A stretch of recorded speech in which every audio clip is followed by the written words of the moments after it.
Welcome back to a new episode of Teachers Brewing Coffee and Reading Poetry. This week I am drinking coffee from Hub Roasters here in town. This particular blend is El Zapote. I'm enjoying it quite a bit, so just to cover some of my coffee drinking for the week, I'm going to try to talk about a number of different roasters here in town. We have kind of a great coffee community here in town, and so I'll try to introduce you guys to some different roasters here in town as I do more videos. Welcome to my kind of little studio here. Maybe some of you don't know, but I play guitar and bass and used to play in a band. So maybe one day when I see you guys again, I'll play you something if you've not heard something in the past. I'll share a couple other things I've been up to this week. It's not necessarily poetry related, but I know some of you have 30 minutes of reading that you need to do for your English classes, and if you're looking for an interesting story, maybe on Audible or through the library system here in town, here's one you might keep in mind going forward. This is Patron Saints of Nothing by Randy Rebay. So Patron Saints of Nothing. Really interesting story about a kid whose cousin who lives in the Philippines dies mysteriously, and as part of convincing his parents for his senior trip, he tricks them into sending him to the Philippines to see his family and to try to learn about what happened to his cousin, who again dies mysteriously. Kind of a cool story, some travel with a travel element to it, since we are all stuck at home. If you're looking for a little bit of a travel escape, maybe you might think of that one, Patron Saints of Nothing. All right, now to our poetry. I'm really excited today. Again, those of you who know me know that one of my favorites, of course, is Gwendolyn Brooks's We Real Cool. And I'm going to share that poem in just a minute, but I'm sharing it to set up actually another poem by a man whose name is Terrance Hayes, who wrote a poem that is based off of, or at least sort of pays tribute to, Gwendolyn Brooks's poem. It's called The Golden Shovel. And I'm sharing that one today because The Golden Shovel is not only the name of that particular poem, but it's also the name of a particular style that Hayes created, in which we use other people's poems, the lines of another person's poem, in our own poems and kind of create something of our own from these other masters that we may already appreciate. So what I'm going to do is I'm going to share Gwendolyn Brooks's poem, so that you have those words in your mind if you've never heard it or it's been a while since you've heard it. I want you to be able to hear that poem and be thinking about those words so that you can hear and look for them show up in Terrance Hayes' poem. So we'll start with Gwendolyn Brooks's famous poem, We Real Cool. So I'm going to read that real quick. And then we'll talk about the other poem I have in store for us today. So here's Gwendolyn Brooks's We Real Cool. The pool players, 7 at the Golden Shovel. We real cool, we left school, we lurk late, we strike straight, we sing sin, we thin gin, we jazz June, we die soon. So that's Gwendolyn Brooks's poem. I'm going to use it to kind of transition us into a discussion about Terrance Hayes' poem. Now again, the idea behind the Golden Shovel poem is that we use another author's words in our own poems.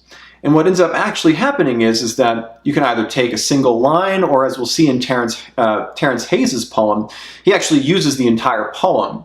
And the original poet's words, they end up at the end of our own lines of our own poetry. And I'll show you an example of that in just a moment of his poem. I'll put up a little diagram that I made so you can see it. But first, let's go ahead and actually take a look at Terrance Hayes' poem, The Golden Shovel. So it starts with a little epigraph after Gwendolyn Brooks. Typically, if we're going to do this style of poem ourselves, the Golden Shovel style, that we want to often pay tribute and acknowledge where those words came from. And so we have our epigraph here, Gwendolyn after Gwendolyn Brooks. So here's his poem. It starts this way, Part 1, 1981.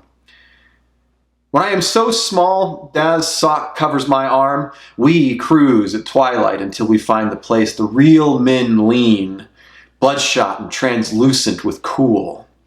His smile is a gold-plated incantation as we drift by women on bar stools with nothing left in them but approachlessness.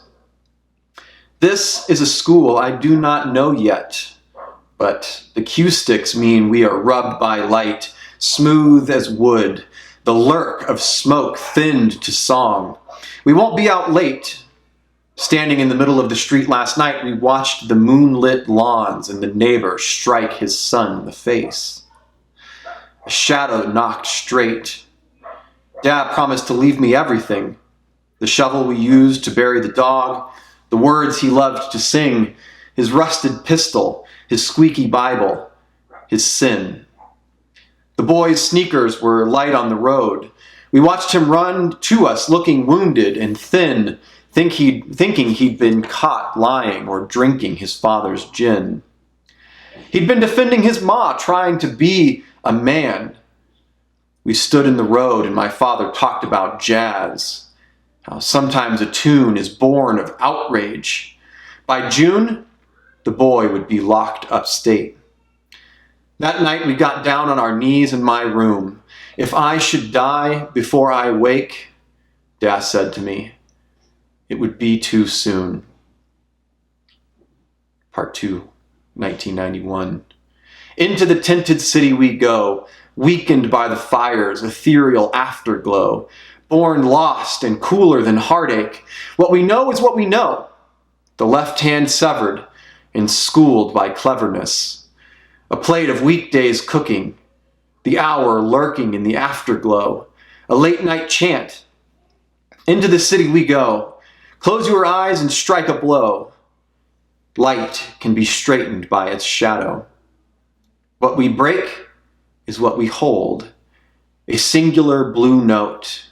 An outcry singed, exiting the throat. We push until we thin, thinking we won't creep back again. While God licks his kin, we sing until our blood is jazz. We sing from June to June. We sweat to keep from weeping.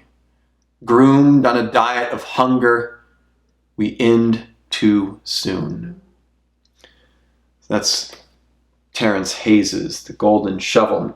Now to come back for just a few minutes to talk a little bit about how this works. So we said what we end up doing with the Golden Shovel style of poem is that we take another author's words. It could either be just a single line of that poem, for instance, or in Hayes' example, the entire poem. And what we do is we take those words or those lines and we put them at the end of our poems. And so, for instance, what we might have, for instance, is something that looks like this. So we have on this side Gwendolyn Brooks' poem, or at least the first couple lines, we real cool, we left school, we lurk late. And so what we end up with then in the first few lines then of Hayes' poem, The Golden Shovel, and what we end up seeing actually is him using Brooks' poem, We Real Cool. Now, in this case, what we end up with is, if we go back to Brooks' poem, Brooks has said that her original intention was with the poem was to tell her thinking about a scene that she came upon as she was walking past a pool hall where she saw a bunch of young boys playing pool together, and she remembers stopping and looking in on them and thinking, I wonder what they think about themselves. And so We Real Cool became a poem in which she kind of tells their lives through their own, the narrator becomes these boys. And I suppose we could argue that a little bit of her criticism about the way that she thinks of them still shows up. We have this last line in which we die soon, making sort of a judgment about perhaps the way that they live their lives. And what we end up with in The Golden Shovel is some of that same kind of fatalistic attitude that we only have so much control over our own lives before the inevitable happens, and that perhaps it might happen before we want it to. Some of that same attitude still shows up in his poem. For instance, we still end up with at the end of his poem, lines like his dad saying, that I should die before I wake, it will be too soon, and that the poem actually ends with, his poem actually ends with that in the second section, we end too soon. And so we have some similar themes come into Hayes's poem as were in Gwendolyn Brooks's poem as well. Not only that, but we end up with this interesting forming issue in Hayes's poem. Not only do the words seem to suggest that same attitude, but in part 2 of his poem, if you look in the link and open up open up that poem for yourself, you'll notice that in part 1 of his poem, Gwendolyn Brooks's words show up in whole at the end of those lines. We, real, cool, for instance. But by part 2 in Hayes's poem, what he ended up actually doing is kind of playing with her words. And so we might end up with a word that's broken in half. And so like weakened, for instance, W-E might be at the end of a line, and then the rest of weakened might start the next line. And so he's actually kind of fracturing Gwendolyn Brooks's words throughout section 2, as if to perhaps show us that we don't have as much control as we might think, that idea of that fatalism perhaps showing up at the end of the poem. And so there's this kind of really interesting way in which he plays with her words and yet breaks them apart and loses some control over them by the end of the poem. So there's my analysis for today, The Golden Shovel by Terrance Hayes. I also show this poem to you today because you're doing some of your own writing and you have a lot of flexibility in what that writing looks like, and perhaps maybe you might try this yourself, the Golden Shovel poem. Find a poem that you like, take a single line from that poem, and use each of the words from that line at the end of your own poems, a poem of your own creation. I'd love to see what you come up with. I know you guys will still be turning in work through next week, at the very least through the next couple of weeks. Maybe try one of those for your own writing assignment going forward for our distance learning. I'd love to see what you come up with. I'll be trying some of my own and sharing them with you along the way. Otherwise, I hope you have a great weekend, and I will look forward to seeing you all soon. Have a great day.